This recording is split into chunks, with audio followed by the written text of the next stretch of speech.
My name's Nathan Barling. I head up evangelism and product marketing for Datorama for all of 3 months. Previously, I was an executive at Dentsu Aegis, which is a global media company. We're agency side. So what we wanted to talk about today is to try to get behind the mind of marketers and some of the things that agencies and publishers and clients have kind of partnered together to build, relevant and interesting content. So, sorry. There we go. So when we talk about data storytelling, what we're really talking about is how can we lead people to an outcome. That's really what it's about. So it doesn't matter if it's an ad, if it's a piece of content, or if it's a report. It's how can we make sure that we're leading people to a valuable outcome that's driving both, growth for your business, but also communicating why people should pay attention to you. Now, traditionally, when marketers kind of look to build plans, typically about September, October, we all sit down and we start looking at our media plans for 2020. And we talk about our spring line and our summer plans, and we even start talking about holiday 2020. And the problem is when you start allocating spend and you start allocating budget very, very concisely, when things don't go the way you plan, or when things in the marketing industry change, or when things in the content scape change, you're not prepared to be able to react.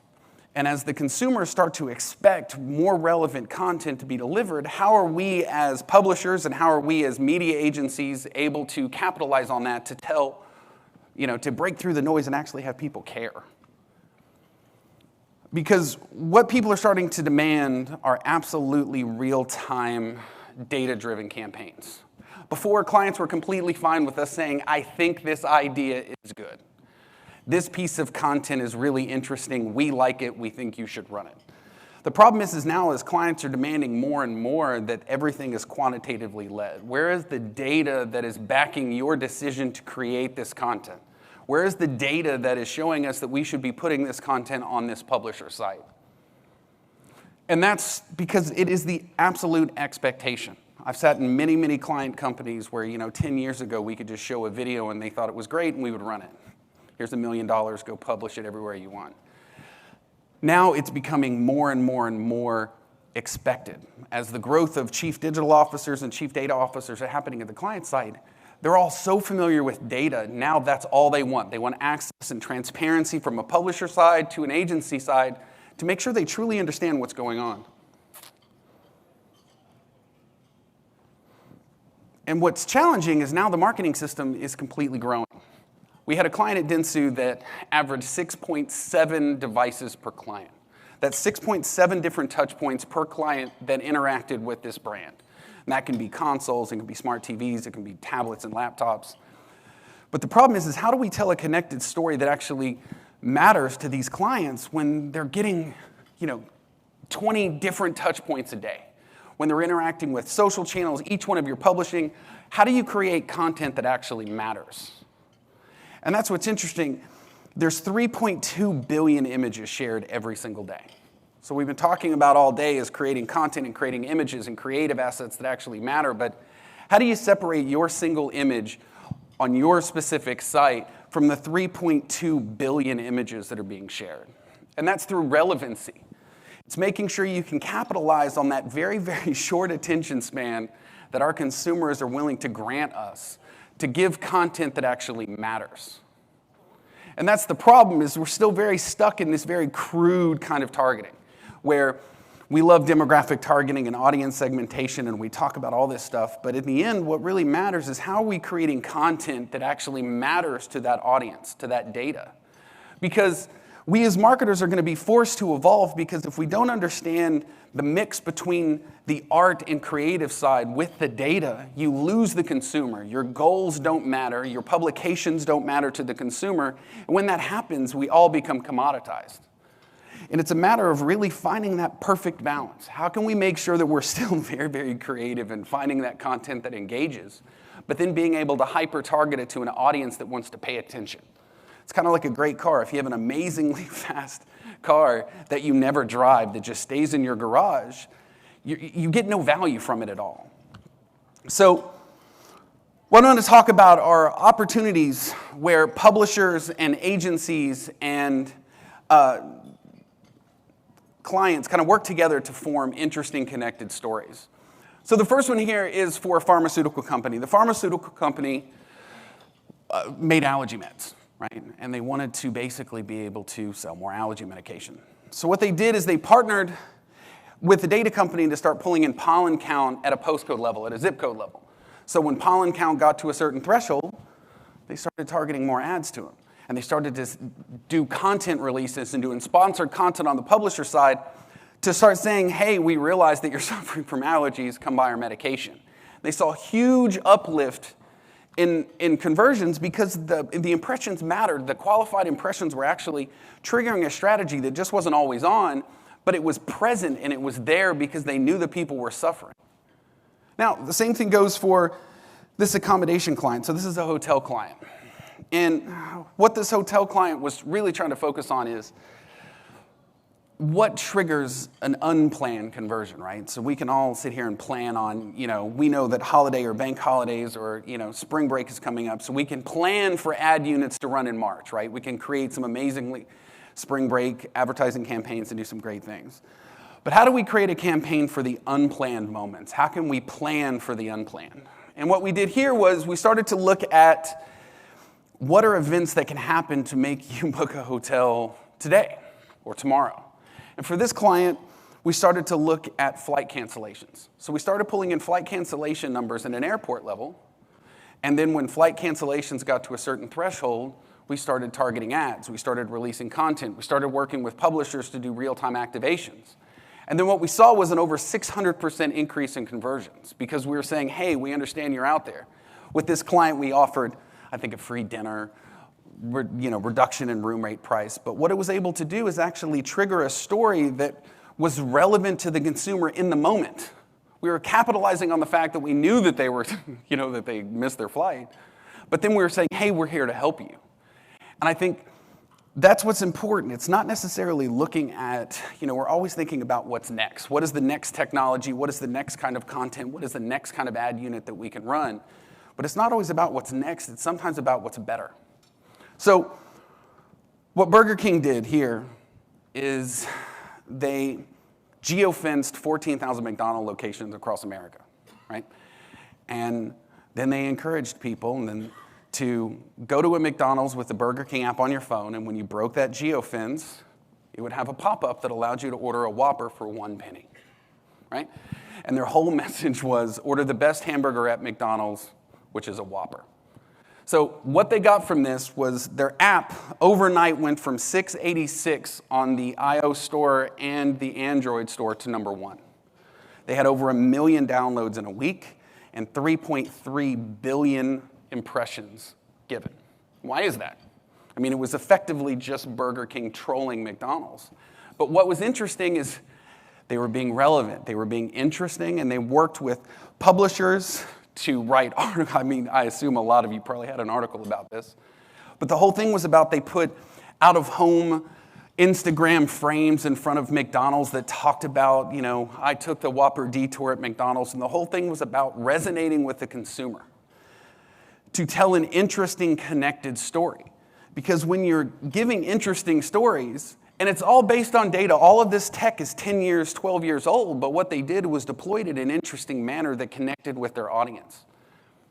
And they incidentally won a Cannes Lion for that.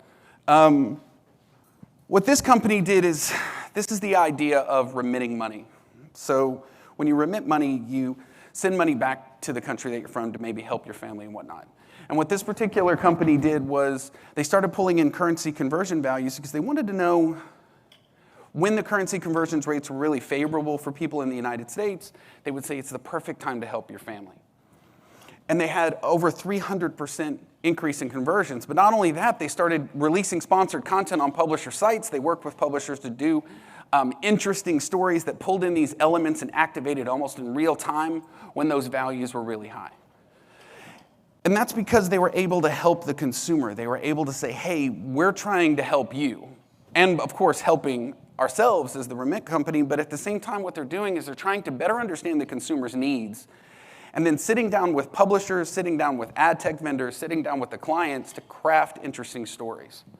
So when you're working with your client and you're working with agency groups, some of the most successful campaigns at my former agency is when we sat down with publishers and we worked as a team. It wasn't the agency always chasing the publisher chasing the agency, or everybody chasing the client.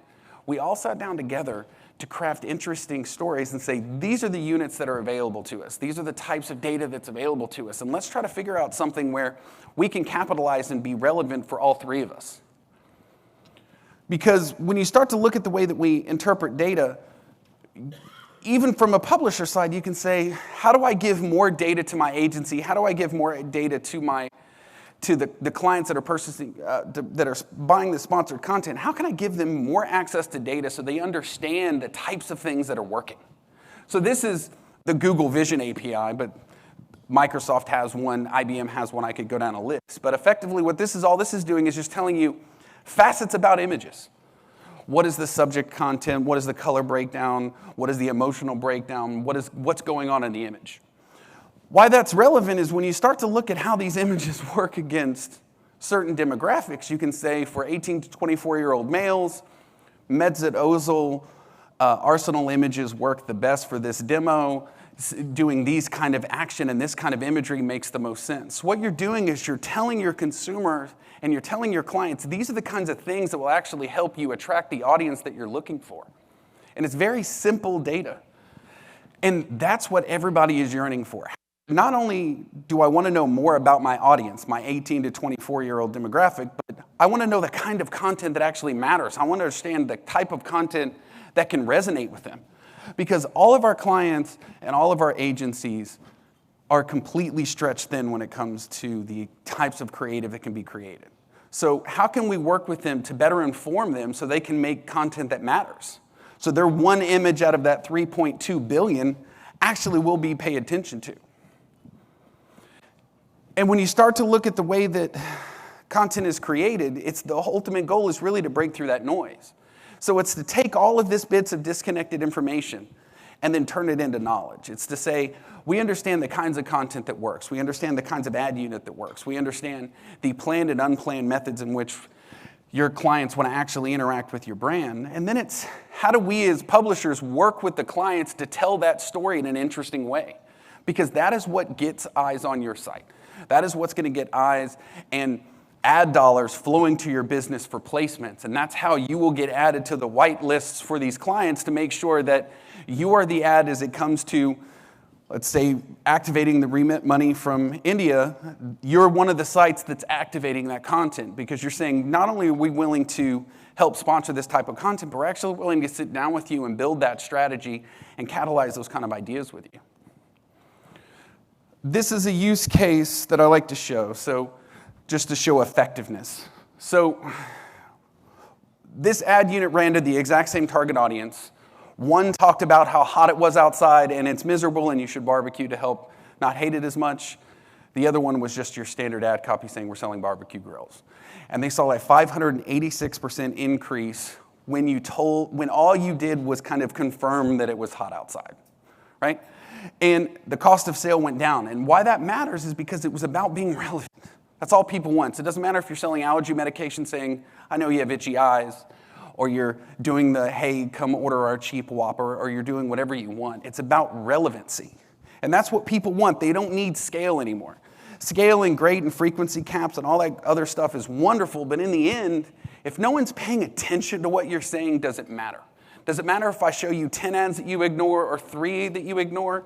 Not really, because you don't care. So what we're about here is how can we use data to spawn creativity that makes our consumers care about what we say? So here are just some slight, just a few different examples on what people have done. Everything from weather to stock prices to out of home.